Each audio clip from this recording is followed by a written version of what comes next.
No,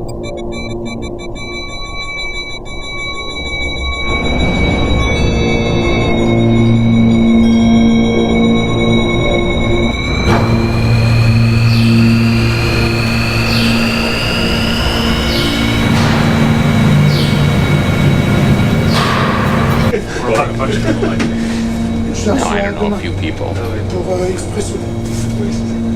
It was terrible. Tomorrow's will be better.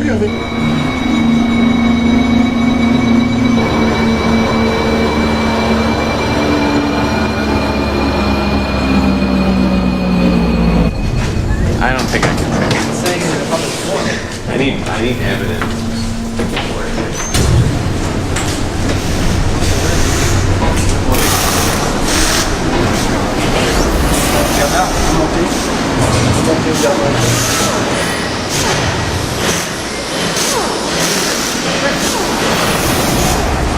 It's big, no?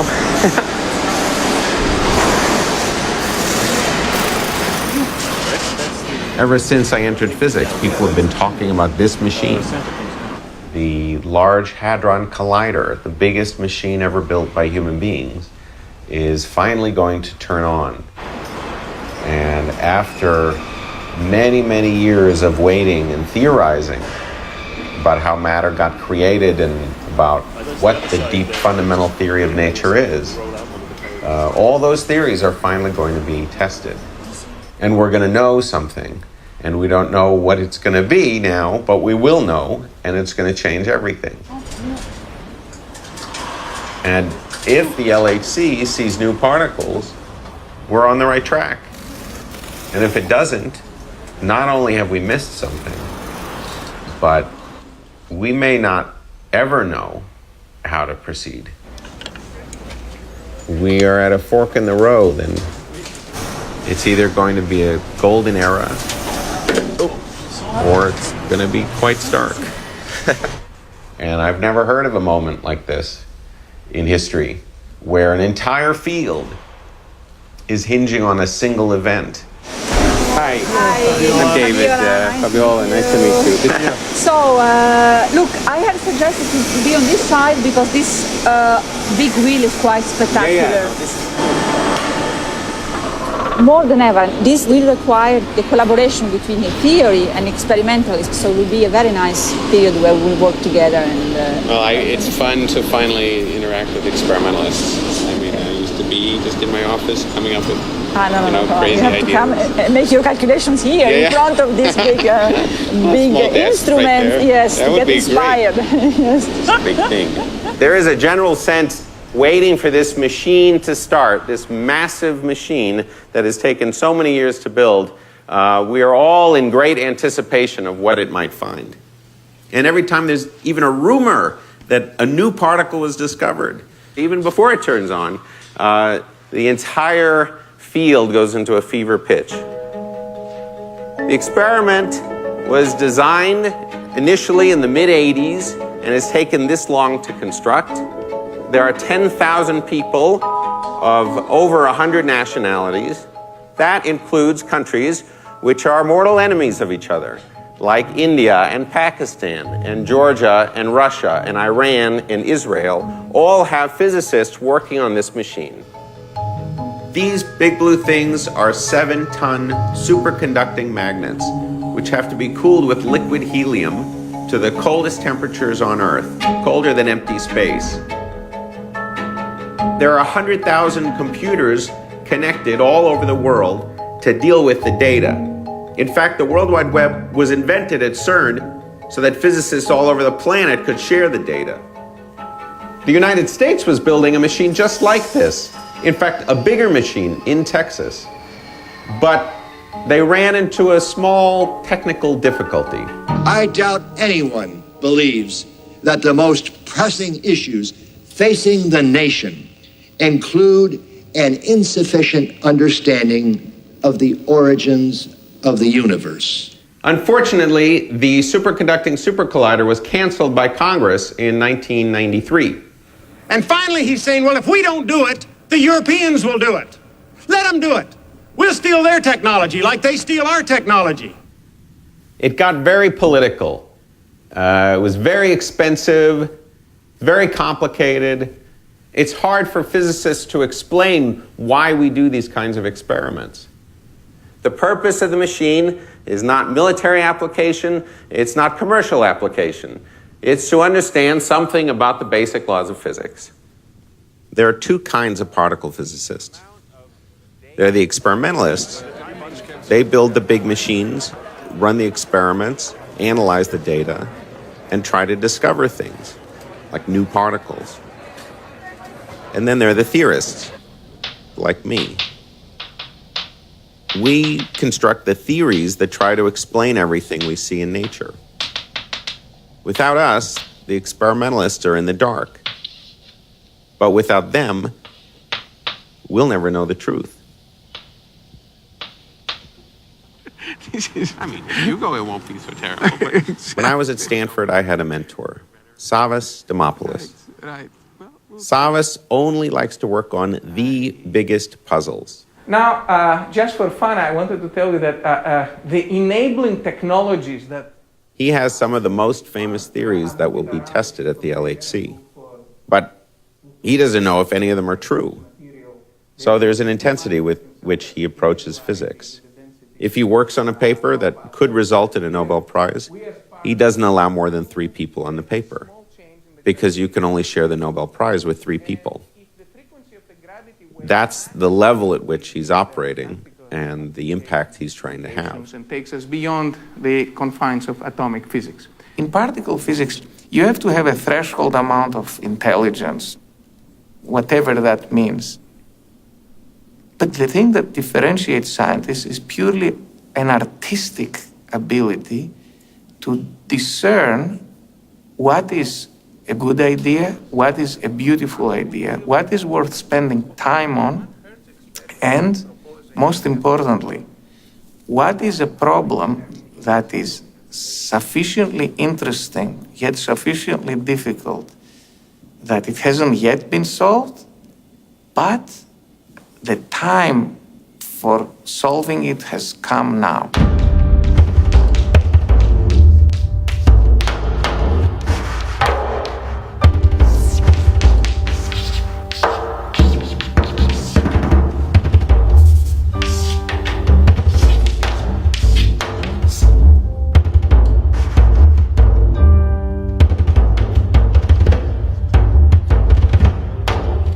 So people have been waiting for this experiment, the LHC, for a very long time.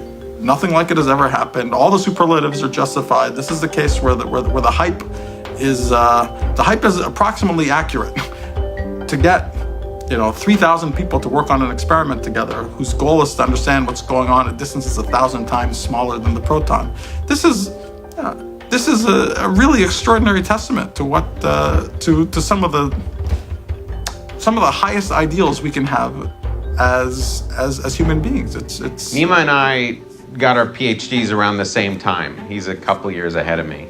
And Nima is the star of our generation. And he's the guy we all followed and looked up to and tried to keep up with and tried to outpace if we could. Since the mid-70s, we've had an amazingly successful theory of nature we call the Standard Model of Particle Physics. But sitting in the heart of the theory is a sickness, very, very glaring conceptual problems that infected this fantastic understanding. Why is the universe big? Why is gravity so much weaker than all the other forces? The kinds of answers that this theory gives to these questions seems so patently absurd that we think that we're missing something very, very big.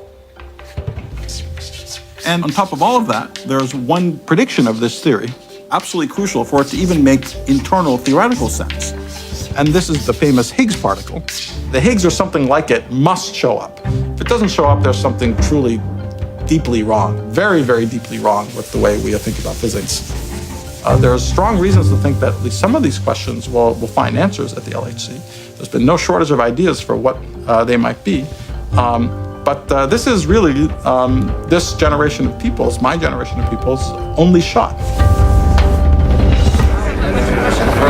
même si les gens doivent se débrouiller, ils doivent se débrouiller. Le réseau des GPS,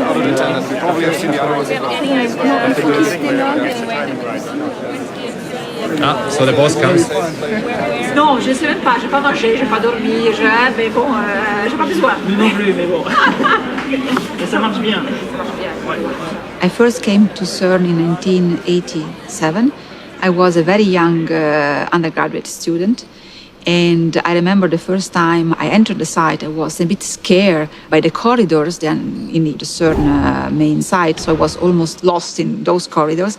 For me, it has been a wonderful experience because I had the chance of being involved right from the beginning and to see really an experiment from starting and from zero, essentially. I've seen 2 event displays out of the 10, and we probably have seen the other ones. I don't think I can describe right now the excitement about first beam. I mean, the entire control room is like a group of 6-year-olds whose birthday is next week, you know, and there's going to be cake and there's going to be presents and all their friends are going to be there and they just, you know, they just know it's going to be great. You know, they're kind of scattered, and I can't imagine because they're not that big, right? I've been a postdoc here for a year, so I'm a relative newcomer. But my timing is sort of perfect. I mean, to be on the ground floor when the data first comes, it's awesome. It means I have 5,000 emails. There's a huge difference between theorists and experimentalists. I mean, when I started college, I absolutely did not want to do physics. Physics meant to me everything that was boring. Textbooks, theories, proofs. But then I discovered the experimental side. And the experimental side is the hands-on aspect. It's about taking a theory, which is abstract, and making it real. How do you build an experiment to discover something that the theory predicts? And that aspect is what I love. Bon, c'est très bizarre. Oui, arrive ton install control. Parce que ça, c'est bizarre. Il voulait savoir le larme. Je ne sais pas si c'est implémenté pour nous. Ok, bon, à tout à l'heure. Alors, ciao. So, das haben wir wirklich schon. Das haben wir waren da noch nie da unten. Of course, when constructing the whole thing, we several times thought, what if the whole thing just does not work? Now, I really believe now this will work, but the next thing is, will we ever find something? So maybe we will just find nothing new. It would be a catastrophe for physics. Yeah? We would somehow, none of the open questions which we have at the moment would have been answered. So the LHC is basically the most fundamental of experiments. It's like what any child would design as an experiment. You take 2 things and you smash them together. And you get a lot of stuff that comes out of that collision and you try to understand that stuff. Now, in this case, what we're smashing together is tiny protons, which are inside the center of every atom. And in order to get them going as fast as possible, we have to build this huge 17-mile ring. And we run those protons around the ring multiple times to build up speed, almost to the speed of light. And then we collide 2 beams going in opposite directions at 4 points. And at those 4 points are 4 different experiments: ATLAS, LHCb, CMS, and ELISE. Now I work on the ATLAS experiment. And ATLAS is like a huge 7-story camera that takes a snapshot of every single collision. And that's billions of collisions. And the hope is that we'll see the very famous Higgs particle. But every time we've turned on a new accelerator at a higher energy, we've always been surprised. So the real hope is that we'll see the Higgs, but that there's also something amazingly new. You can liken it to when we put a man on the moon. It's that level of collaborative effort. I would say it even bigger than that.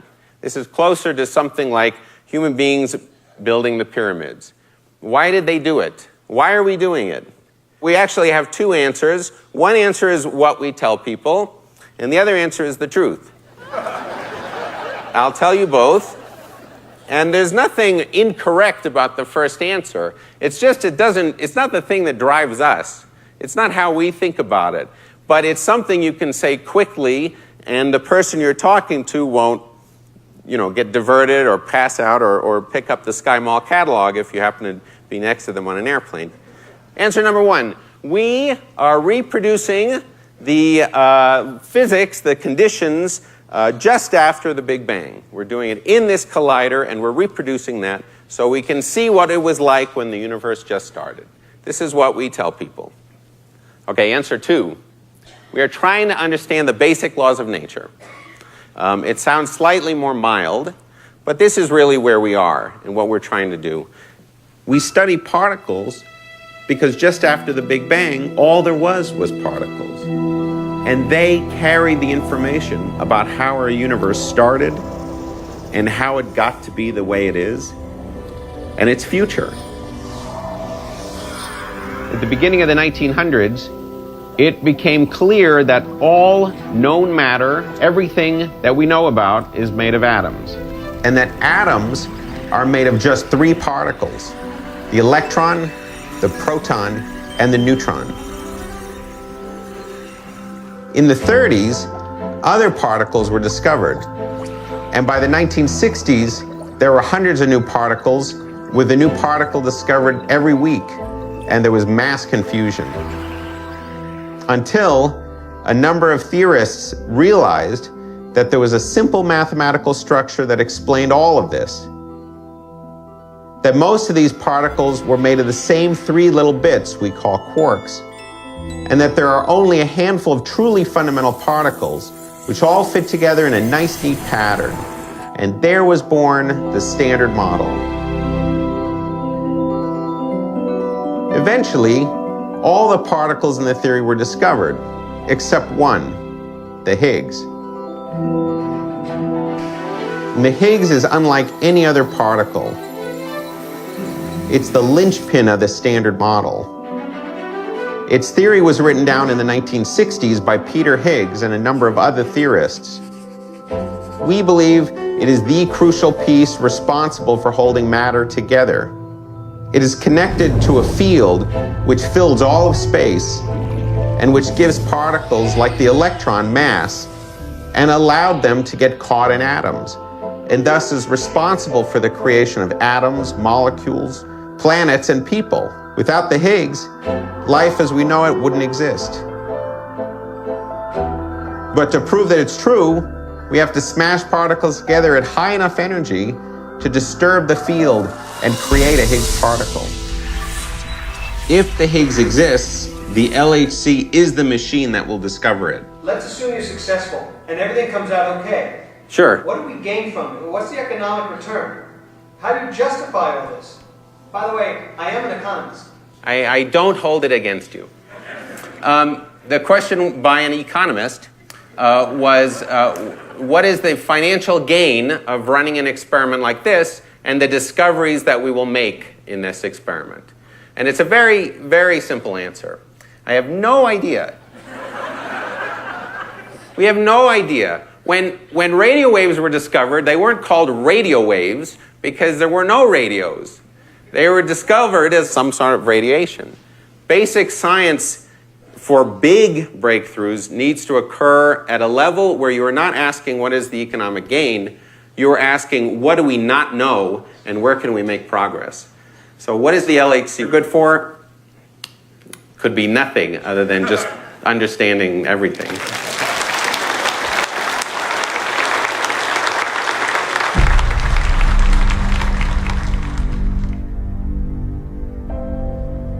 The first time I ever saw Atlas was in 2005. I had come out just to see what Atlas would look like because there was a possibility that I could be working on it as a postdoc.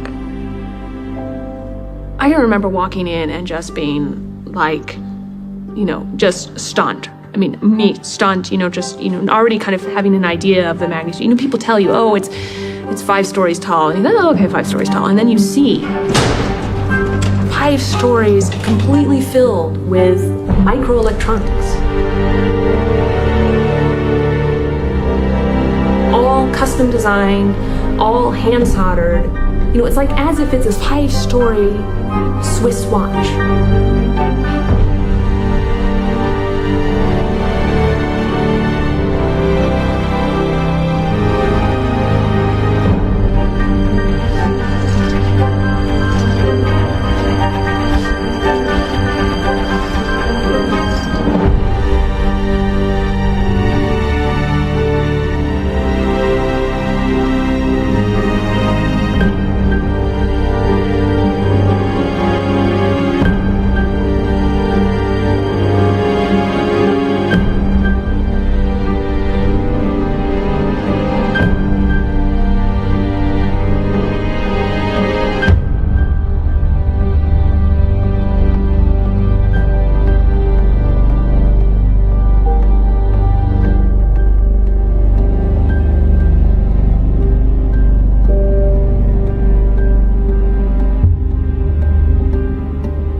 this issue about the BCIDs? We had our extended barrel out earlier, but it should be back in, and we should be everything running normal. Okay, so one more announcement. We have to be extremely careful what we do to the system, right? I mean, we know that anybody who's even updating a number somewhere might stop our system for more than an hour quite easily. So please be absolutely sure that you yourself and everybody in your system is not touching the system unless it's been agreed by the shift leader. Yeah? Nothing should be touched. Yeah? And that includes all the things that you're absolutely dead certain they will not do anything wrong. Okay? Especially those things. It's being called the largest scientific experiment in history, and some say one that could cause Armageddon. It's the strangest experiment ever, mankind's most ambitious attempt to understand how we all got here. Thousands of scientists from around the world spent 20 years designing an extraordinary machine. It cost more than £5 billion and will be switching on very soon. This is a Genesis machine, a window on creation. Vedere tutta la fisica che già conosciamo fino ad andare. Einfach nur zum Testen und danach nochmal. They're looking for something called the God particle, but skeptics are saying nobody knows what will happen when they turn off the switch. A group of fringe scientists believe the collider might create a black hole that could swallow up the Earth, and they filed suit to stop the project from going forward. Hello? No, absolutely not. Well, no, there is no scientific ground to what he's saying. It's not possible that the electricity is going to destroy the world. It's absolutely ridiculous. Okay, it is 9:15. We are 15 minutes away from beam. We've been sitting here about 7 o'clock and absolutely nobody brought food. Again, 15 minutes to beam. Ciao, ciao. Stress levels are high. Ciao. But since I'm in a room full of Italians, the stress level is pretty cool here. But we have no coffee either. No coffee. Who didn't bring coffee? What we're going to see today is the launch of the first beam of protons around this enormous ring. Very shortly, Lynn Evans, the project director, is going to be addressing CERN staff who are gathered at different points around this massive complex. It's just the first glimpse at the fact that the machine can run. I mean, so what you need really is you need two beams colliding together for quite a long period of time before you get enough sufficient statistics in which to actually be able to look for the new physics. But the single beam, the first beam, isn't even that. You're not even getting any collisions. It's just one beam going around in the circle, not even at the high energies, just one beam going around in a low energy circle that sort of says, okay, we made it around the ring once for the first time. And it's a huge event, right? After 19 years, you've been waiting for this first step. Let's get started, everybody. Now comes the day of reckoning. 5, 4, 3, 2, 1, now. No beam. Yeah. So where are we with the injection kicker? Oh, wait, they're out. Okay, never mind. Let's go. 5, 4, 3, 2, 1, 0.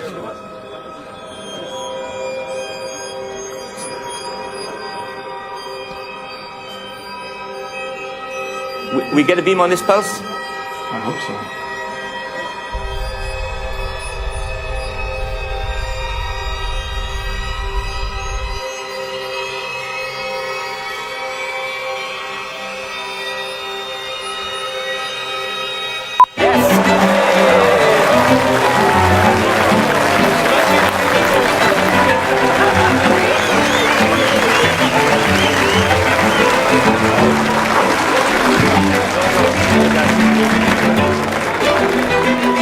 Wow, last night I was like waking up constantly like, did we set that right? What about, did we disable? Oh my gosh. Marzio, I have a plot for you. Okay, check this out. This is Z, This is timing in nanoseconds, which we knew from the cosmic data. That is very nice. Yes. Oh, yeah. Actually, upstairs, I think people were more excited about this. If you're in Google, that means that's the world. Yeah. This is the most important thing today. Yeah? This is the first, and this tells us a lot of things. It tells us that the magnetic properties of the machine are good, that the aperture is clear, there's nothing sticking into the beam pipe anywhere. So it's a very, very encouraging sign and remarkable progress. Did you guys see our beautiful plot? Right? Okay, I want to show you this. Come on, show them the plot. You can take a picture of... Here you go. We'll see if you can get it. I don't think there's anyone else I can show my plot to. So it worked. It just worked. And there are so few times in life where it just works. And there are so even fewer times in life where it just works great. We rocked. I mean, tile, first beam, we destroyed that shit. They got a beam circulating. They've had beams circulating for a full 30 seconds. So let me understand, this is one beam going one way. They had one beam going one way, and then they went to the other beam going the other way. How has it worked? The second beam, did it go fully around? Everything, they both went around. I think they had the beam go around about 1 million times, something like that. Yeah, their Twitter feed said 10 million. Now we'll become, CERN Twitter junkies. I guess this is exciting. My logical self wants to be excited. My psychological self is very cautious.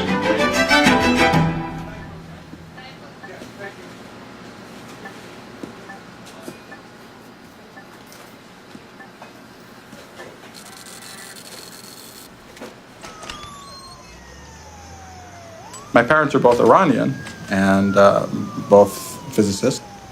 And my father in particular had real political difficulties with the regime. And we had to go underground for a number of years, and we ended up escaping from Iran through the border of Turkey. But then through a number of wonderful accidents, we ended up in Canada. I got interested in physics. I was 13 or 14 years old.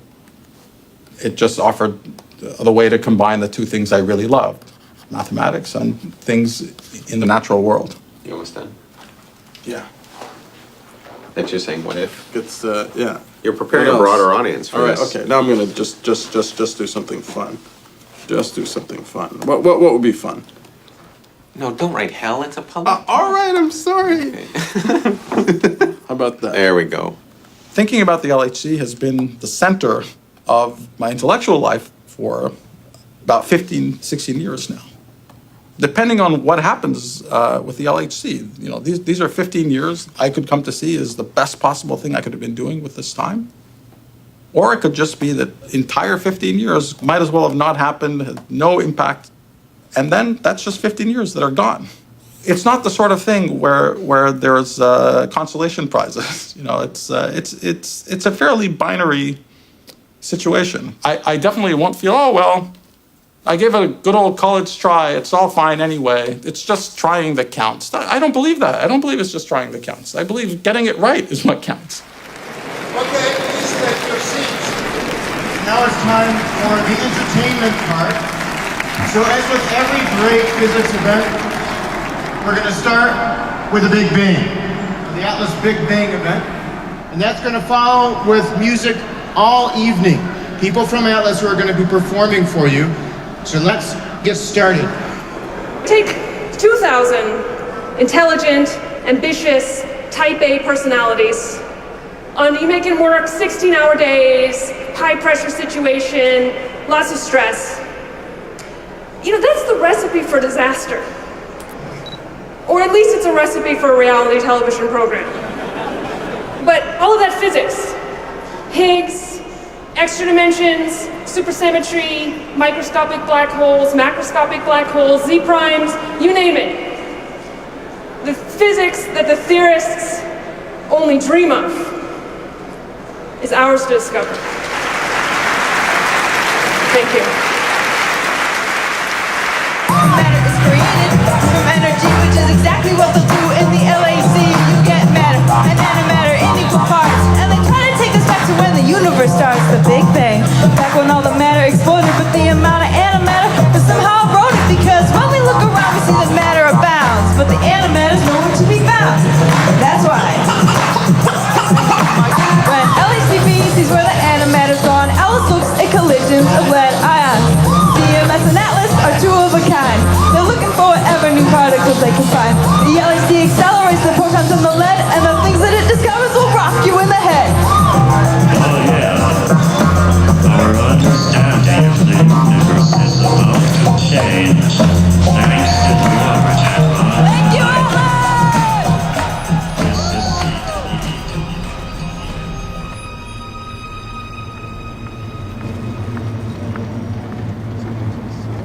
I grew up in Turkey from Greek parents and middle-class family.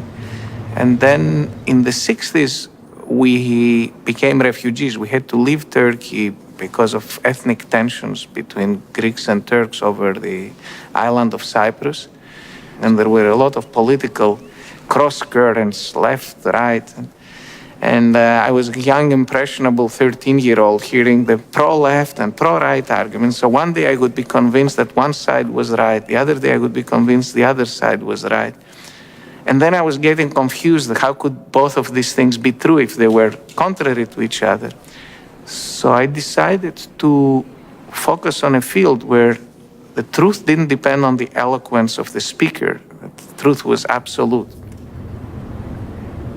Of course, when I started out, I thought that within maybe 5 years, the theories that I was working on were going to be tested and I was going to know the experimental truth and move on to the next round of ideas after that. Little did I know that the experiments would take far longer, and here I am 30 years after, still not knowing the truth.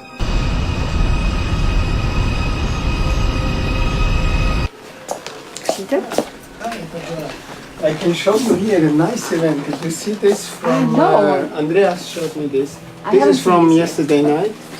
This is now a real beam gas event. So you see the tracks also bent in Bent the by the field? Very nice. Ah, no, I haven't. In some sense, I started from the wrong perspective and in the wrong way, because I have been studying a lot of literature when I was at the high school level, so literature, art, philosophy, history, very little physics and mathematics. I've also been studying music, piano, and so I was very much attracted by art. There are many similarities between music and physics. Classical music follows rules of harmony, which are really rules of physics and mathematics. But also I was fascinated by big questions. That is the possibility of addressing and answering big questions about nature, the universe, why, when, how. And when I finished high school, I thought that physics allow us to address this big question in a more practical way than, for instance, philosophy. That's why I decided to study physics.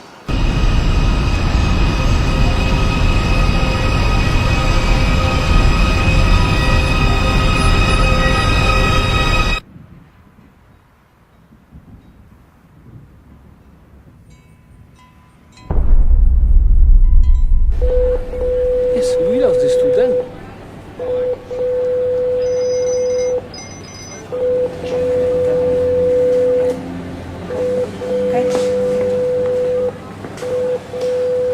I managed to go through like the 4 gallons of milk that I had in the fridge, but we were just waiting for collisions, and finally then this helium leak, which really it's really frustrating. We cannot even go there and investigate what happened. You have to warm up the magnets, and warming up the magnets needs to be done on a very slow pace, and in order not to break them, then you can investigate and cool them down again.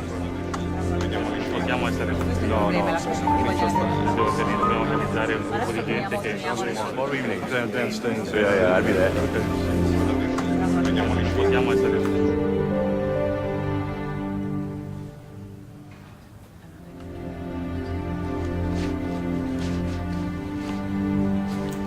The world's largest atom smasher, the Large Hadron Collider, is to be shut down for at least 2 months. CERN, the European Organization for Nuclear Scientists at CERN are trying to put on a brave face. A faulty electrical connection between 2 magnets led to a ton of liquid helium being leaked into the 27-kilometer tunnel. The first high-speed particle collisions were due to take place later this month. The goal now is simply to get this vastly complex machine working.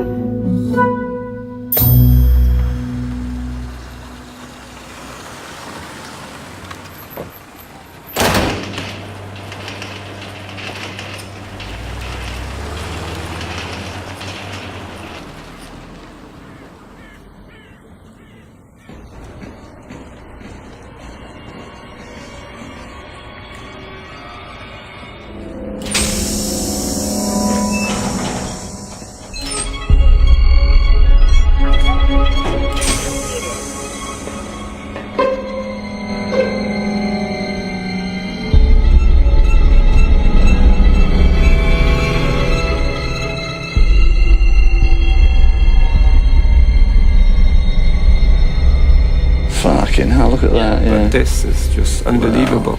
Wow. You got magnets just sheared off their jacks. We've actually put in enough energy to melt it and to vaporize a whole tube of... And the stuff's all covered in a sort of black metallic dust. Completely catastrophic, eh? Completely catastrophic.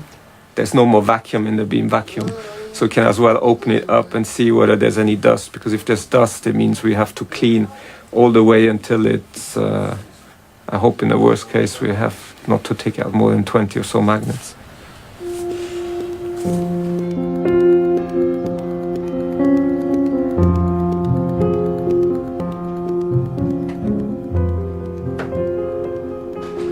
Both my family and my students detect a definite level of, let's say, pessimism and disappointment. They built expectation that now we were going to know the truth. And that fizzled and delayed. It is just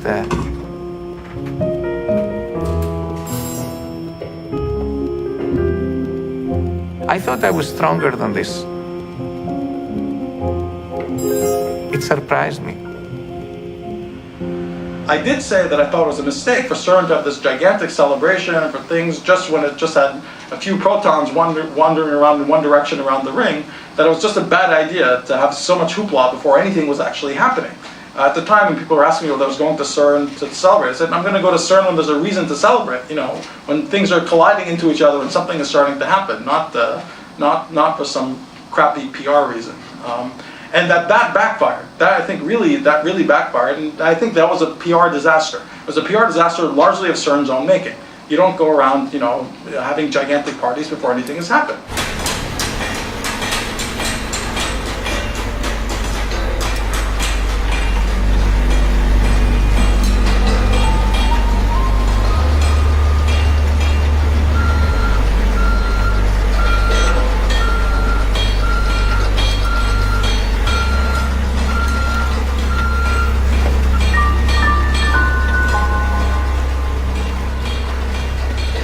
The magnets that come out are being refurbished, and so they're sort of trundling through about 6 magnets a week now. So that's no longer the bottleneck. Now they're kind of getting to the state where they're ready to start redoing the interconnects in the tunnel, and they're already about a week or 2 behind on that. Given the complexity and... The other thing is that they're drilling these bloody holes in the magnets. Because they, like, when I heard this last time, they were saying that all their tools are breaking and that sort of business. But it begs the question, of course, you know, what are the risks? I mean, you're kind of basically, you're going... I don't know. We didn't actually think so much about the collateral effects of the helium. Like, nobody has. Yeah, nobody. Yeah? Nobody. There's been a lot of investigations into the cause of the original problem, and the general agreement is that we run at half design energy. Experimentals aren't going to be happy. So the latest schedule is we just put out is D-Day, beams back on the 21st of September. Isn't that a bit optimistic? Isn't that a bit optimistic for this year? When you're dealing with something that is a long-term project, and the LHC is a long-term project, it's a 20-year project, you can't think about the end, ever. If you start out a marathon thinking, I can't wait to get to the finish line, I'm gonna have my Gatorade at the finish line, I'm gonna have my greasy french fries at the finish line, or whatever motivates you. If you start thinking that at mile 1, and it's like 10 minutes into the race, and you're thinking to yourself, wow, I'm only at mile 1. I've got 25.2 miles to go. And if you're thinking that at the start, then you're done. Mentally, you are done. This is what doing discovery physics means. This is what doing discovery means. Oh, schau, die Luft, die Luft. Die hält jetzt das ganze Wasser. Das ist schwer. Das ist schwer und die Luft ist stark. Ja? Und die hält da das Wasser von unten dran. Aber das Brief wird nass. Ja, die Karte wird schon ein bisschen nass. Ja. Das stimmt. Weil da gibt's Wasser. Why do people have curiosity? You know, why do we care about how distant parts of the universe, things that happen billion years ago, like the Big Bang. Why do we find them that interesting? It doesn't affect what we do day to day. But nevertheless, once you have curiosity, you can't control it. It will ask questions about the universe. It will ask questions about harmonic patterns that create art, music. That's a sculpture. That's a sculpture. Yeah, doesn't it look like a bunch of broken tiles? That's what it's supposed to look like. And it's when I saw it, I thought it was just rubble left over from the construction. Right, yeah. You can, in principle, move it. So people go up and move No, pieces people of it. don't. Oh. But people don't. could. Why would they have it so you can move it around if you weren't going to move it around? No, I think you're right. I think you're allowed to move it around. It's certainly a different experience of it. I agree. See, I felt that belongs here. It just is the perfect spot. It certainly changes everything. It does. Slate and granite. I guess that's the granite and that's the slate. It's interesting. There's something philosophically about this piece of art that bothers me. It's taking a lot of sort of random things and making some order out of it. Yes. It's trying to make order out of something where there isn't any. Instead of taking things that don't seem ordered and figuring out that there is order. The way we try to reduce the complexity of the world is by looking for patterns, what we call symmetries. We take all the particles we know today and we attempt to fit them into some kind of underlying structure. Are they the remnants of some more beautiful and complete picture of the laws of nature? It's like you go to Egypt and you see ruins. If you look at it the right way, I could draw a pyramid and see that these chunks of stone are actually the remains of something very clean and very symmetric, very beautiful. We know that the standard model is incomplete. We know that there's other stuff out there, that there are other particles that we haven't seen yet. Dark matter is a speculated particle which we think actually dominates the universe, and yet we've never seen it directly, and it's not part of the standard model. That's one of those rocks. We think possibly that and many other particles are still out there and are all part of a much bigger symmetry, a much bigger theory that includes the standard model, but much more.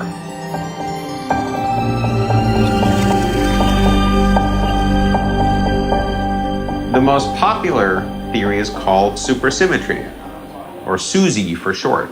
Supersymmetry was a theory that sort of started to develop in the late 70s. Savas was one of the first authors of the first theories of supersymmetry.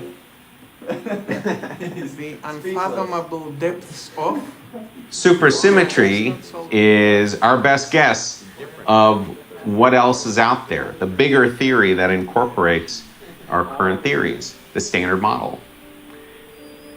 But for it to be true, we have to discover those other particles.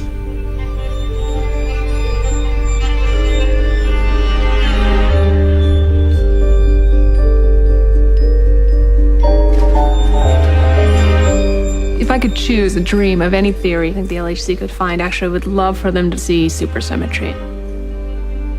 Supersymmetry says for every type of particle, say the electron, there's a heavy superpartner. So you'd have and they have really stupid names, unfortunately. They're called the selectron. You just add an S to the name, the squark, the sup, this down. Supersymmetry, or SUSY, is extremely important for the theoretical community because it solves many mathematical problems with the standard model. Now, experimentally, it would be the experimentalist's dream. You know, tons of particles that are just coming out and you just don't even know what to do with this, can't even write the data fast enough in order to discover them. So that'd be my dream.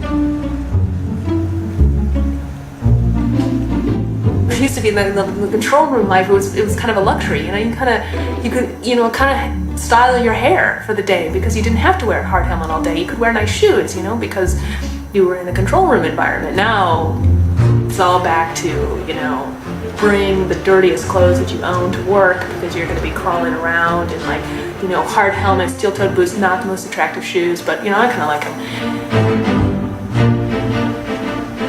We're pulling out the electronics. We're fixing things that we didn't actually have time to get to during the last shutdown.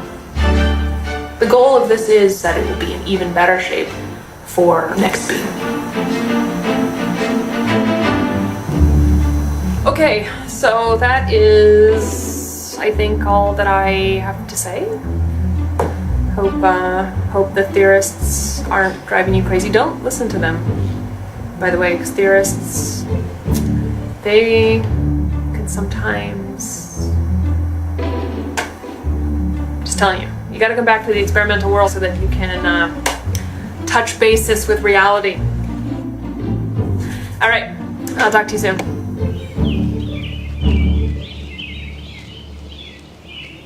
One of the most basic facts about the universe is that it's big. So you might wonder, why is the universe big? There's actually a single number called the cosmological constant that plays a crucial role in determining what the universe looks like.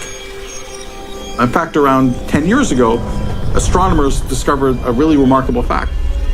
The universe is getting bigger and bigger at a faster and faster rate. But this rate is 1,000,000 billion times slower than what we'd actually predict. When you're off by a factor of 1,000,000 billion, there's something very wrong with your understanding of basic physics. Even worse, this one number, the cosmological constant, needs to have this extremely precise value. And if the value is different even by a tiny bit, we would radically change what the world looks like around us. If you saw a situation where if the parameter has a very dangerous value and you change it a little bit, the world would change radically and we'd be dead, we couldn't possibly live, you would wonder where that came from. You know, how is that possible? So just on the face of it, you would look at the situation and say, wow, someone really cared to put this parameter at just the right value so that we get to be here and that it's a pleasant universe and really cares a lot. This is the sort of thing that really keeps you up at night. It really makes you wonder, maybe we've got something about the whole picture, the big picture, totally wrong.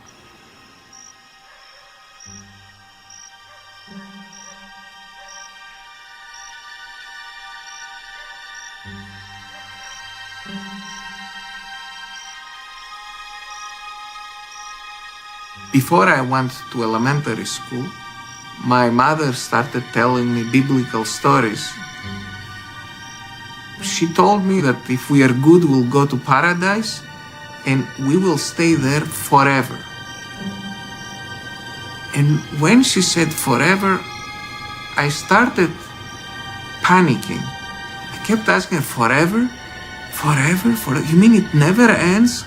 Like you wake up and you know that then you go back to sleep and again, this never ends, never ends, never ends.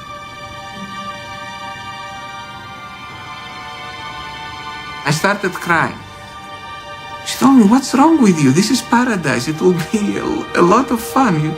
You'll be very happy there.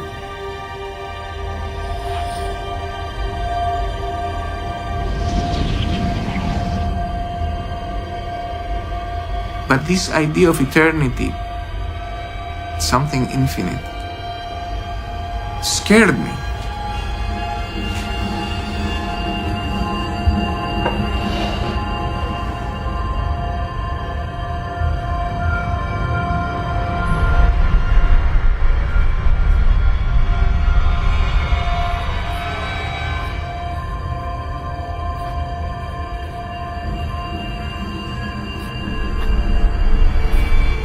There is a scientific alternative to believing there's someone out there who loves us, twiddling the dials very finely for things to work out.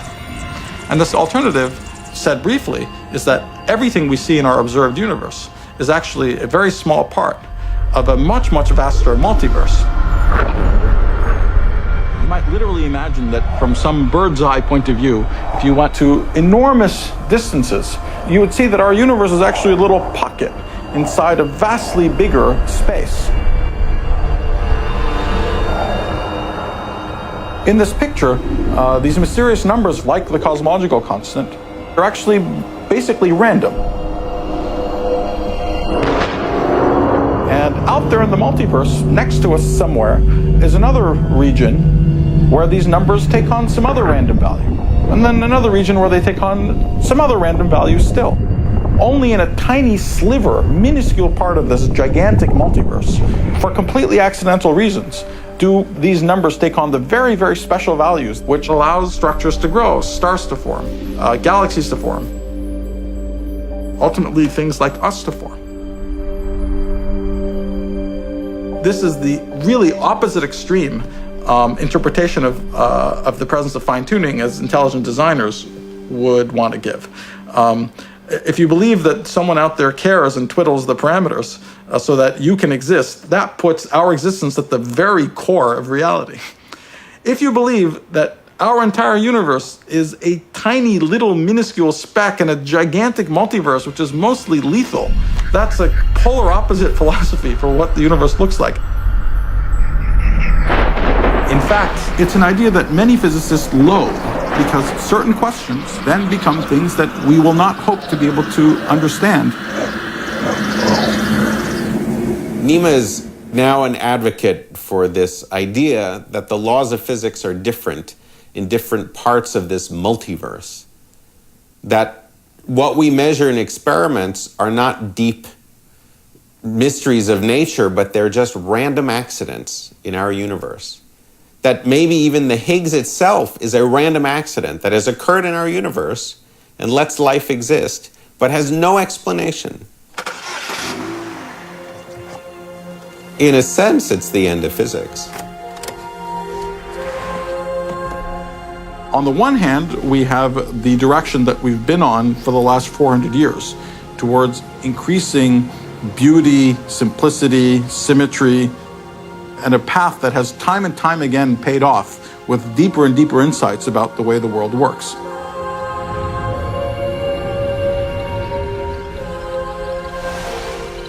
On the other hand, we have the idea of the multiverse, which would move us to a real picture not of symmetry and beauty and order, but fundamentally of chaos on enormous distances.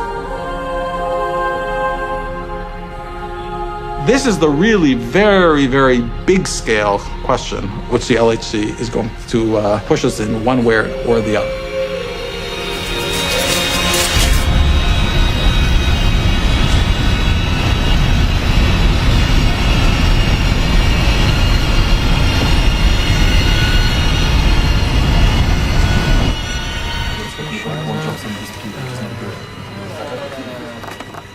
One thing that we can try. What happens, for example, for Yeah, there's a line. Hi, Kat. All right. Heart attack yet? No ulcer? No. Yeah, I got the ulcer. Yeah, I got serious alcohol dependency. Oh, you're not recording this, huh? Yeah, so you're all on there. Come lo chiamo l'orbita? Infatti ho messo autosave, però c'è un... Sì, il display, se vuoi puoi fare. Yeah, don't worry about all the other crap. We've got the beams going around again. The magnet repairs are holding up well. And our next challenge is to take these beams up to high energy and collide them. Okay. We're very, very aware of the damage we can do. There we go. That's what worries me stiff at the moment.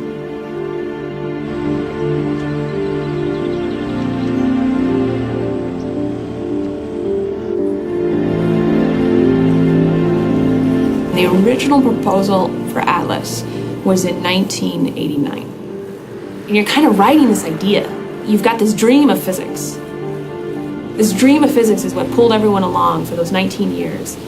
And so here, now, today, finally, with high energy collisions, we can start to look for that dream of new physics.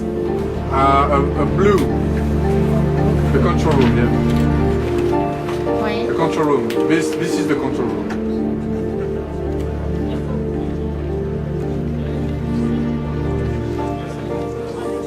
pressure of it being an event, of course, is there. And of course, anything can go wrong, and it has.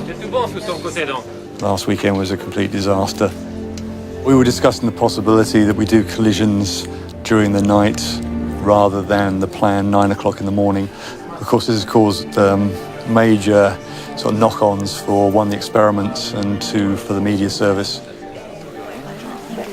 problem is they were invited to ask the first questions, not just Katie, I know what you did. The problem is that if we screw up in front of them, it will be a mess. It will be very bad for the whole channel. So the reason for having these things overnight was not. They will be very angry if they arrive and if we've done it. Well, good morning, everybody. I propose we start. I will take you briefly over the whole summary of the weekend, just to give you up to date what happened during the night. We tried to set up again for high intensities for 450 GeV collisions, but then we're cut short because we encountered a vacuum. What everybody wants, from a physics point of view and from being sure, is doing it secretly before and showing it to the media during the day. And I think this was also the wish of Fabiola. It's the wish of everybody, because this is, of course, then you're much more certain. But this does not work nowadays.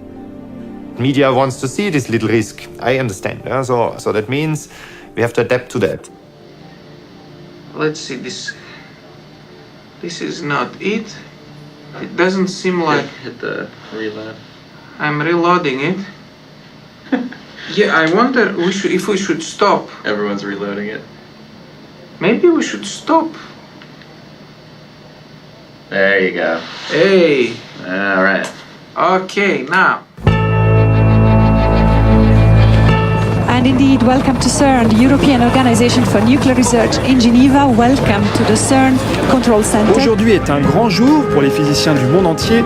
Les opérateurs du CERN vont tenter en effet pour la toute première fois de réaliser des collisions de particules à une énergie sans précédent. We may discover additional forces, where we may discover additional space dimension, the Higgs boson. We may elucidate the mystery and the origin of the universe dark matter. And who knows, perhaps nature has prepared some nice surprises. And here on the screen we can see the 4 different experiments: ATLAS, CMS, LHCb and ALICE. And the program for today is to first send one beam in one direction, a second beam in the opposite direction. They will circulate in parallel for a while, and when everything is ready and under control, the separation is going to be removed and the beams are going to be made to collide in the 4 points around the LHC machine. I just think to myself, if you imagine like Thomas Edison like inventing the light bulb, if he had tried to invent the light bulb with like 100 camera crews in his workshop, and they would have been like, oh my god, you can't even turn it on? Come on, turn it on now, come on. We're still waiting? Come on. Oh, come on. What's wrong with this guy? So the violet is always one particle horizontal in one beam. But I mean, basically you should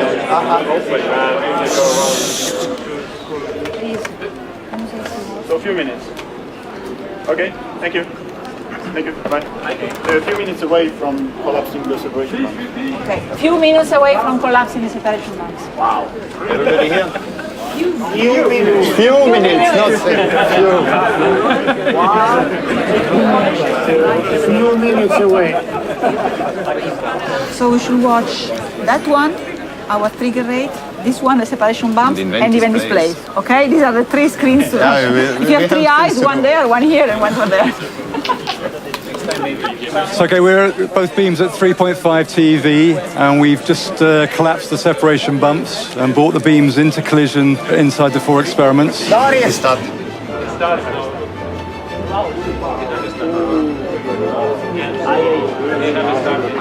Okay, just done. 2 beams, one in blue, one in red, each circulating in opposite directions. Okay. They have to get closer and closer. When the numbers on the 4 readers say 0, it means that the beams are finally aligned.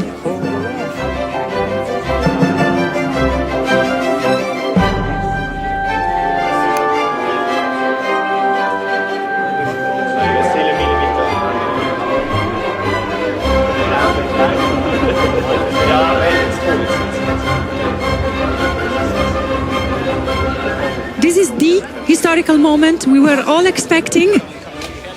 It can be any time now.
Wow. We are ready.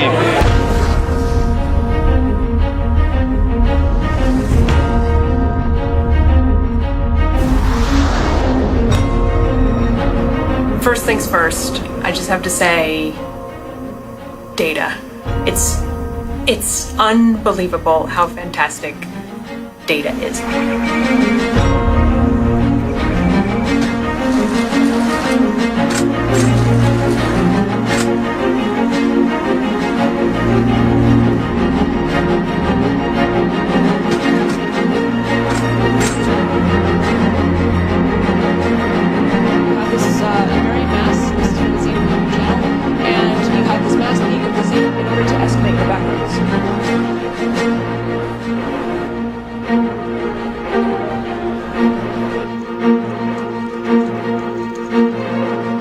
It's like the world at Atlas and LHC and CMS and all those places has suddenly changed. I mean, it's like all of a sudden there's data. And after so many years of not having data and new physics, it's just so much possibility. And even though you're rediscovering the standard model, that is more exciting.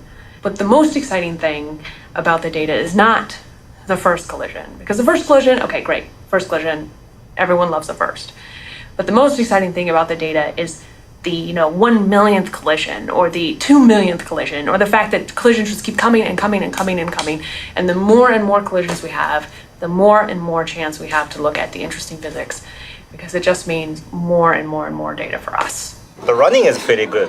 But right now it's running amazingly. Yeah, right now you see the day of reckoning is in several months. You hear rumors on that. Well, we should be hearing rumors now. We really should be hearing rumors now. I'm a little worried, actually. Yeah. Well, we're hearing murmurs. What? Well, I think murmurs. We're hearing murmurs. There isn't much there, or they're doing a very good job keeping a poker face. Well, or they're still at the point where they're still trying to figure out what's a murmur and what's a rumor internally, and I think that's probably actually true. Right. The problem is that also I take completely innocent remarks and vastly overinterpret them. Obviously, we're going to learn about the first discovery on Twitter and Facebook. That's so sad, but I think it's true. It is. You mean I shouldn't check the archive first thing in the morning? I need to check the archive's the last thing. The archive is the last First thing, check Nima's Twitter feed. Yeah, then check the archive. Yeah, if Nima has a Twitter feed, then there's something has been discovered. It is August 7th, 2011, and this is a significant time for the LHC. The first big set of data was presented at the end of July. The data has little extra bits in it, which could be interpreted as a Higgs. Even though the LHC is running at half power, it actually has gotten data much, much faster than anybody expected. And that allowed them to be sensitive to the Higgs boson. It's fucking cool right now. There was a huge excitement because the Higgs results of the two main detectors, CMS and Atlas, were first shown together in the same meeting. For me, as run coordinator, I discussed every little problem where we lost here a little bit of data and there a little bit of data. So somehow I really feel attached to this data set. So somehow it makes me proud if the Higgs is found or not with this data set. So. The 2 3 to 1s, So the effect... The mass of the Higgs, namely the weight of the Higgs, can actually tell us or give us a hint about what comes next. If the mass is on the lighter side, then that's consistent with some of the standard things we've been looking for. Supersymmetry generally favors that the Higgs is as light as possible. About 115 times the mass of the proton. It's 115 GeV, giga electron volts. If, on the other hand, the Higgs is 140 GeV, 140 times the mass of the proton, it's a terrible mass because 140 GeV is associated with theories that rely on the multiverse. Atlas has a little bump here, a small excess visible near 140. And now, holy crap, it's 140. It's starting to look like nature has made its choice. What do we learn if the LHC does discover a Higgs at 140 and nothing else? Chaos. Okay. The problem with the multiverse is that it says the Higgs might be the last particle we ever see. So, what you should do, I think the Higgs mass issue... If we don't see any new particles besides the Higgs, we don't get any explanation for dark matter. We don't know how the Higgs itself got a mass. We never get access to the deeper theory. All that information could be in the other universes.